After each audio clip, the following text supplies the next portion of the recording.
masalah ini saya merasa saya percuma ngomong sama suami. Karena suami waktu itu tidak ada income.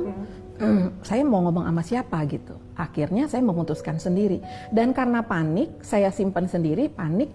Dan itu kan kalau udah waktunya H-1 tuh DC, debt collector tuh udah rajin tuh. Telepon? Waktu itu cuma SMS, WA gitu. Menyapa selamat pagi Bu, jangan lupa mengingatkan besok udah jatuh tempo. Masih sopan ya Bu? Masih sopan. Tapi kita telat 1 hari, berangasan. Udah mulai mengancam. Data ibu, kalau ibu nggak bayar dalam waktu 3 hari, kami akan serahkan ke orang lapangan. Waktu itu saya nggak ngerti orang lapangan itu maksudnya apa. Oh jangan-jangan ada yang datang ke rumah. Saya panik kan, karena panik saya tutup dengan pinjol yang lain. Selesai yang satu, ambil pinjol yang lain. Dan itu terus menerus karena tenornya kan singkat. Jadi kayak seperti saya mengejar pinjol dan saya dikejar pinjol. Itu kita kejar-kejaran. Jadi nggak selesai. Sebuah lingkaran setan ya. Dan itu kayak terhipnotis kita. Saking paniknya ya, saking ketakutan. Kalau DC udah mulai ngancam, neror.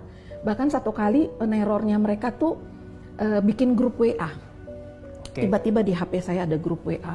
Tahu-tahu data-data kontak saya masukin di WA situ. Semua pada kaget. Ini ada apa? Ini ada apa gitu. Judulnya bantu bayar utang Christina. Terus belas kemana-mana. Wah, saya makin panik. Di sanalah saya mulai merasa, waduh ini dia nih. Baru saya ngerti gitu. Saya kurang pengetahuan waktu itu tentang pinjol. Pinjol saya 63-an.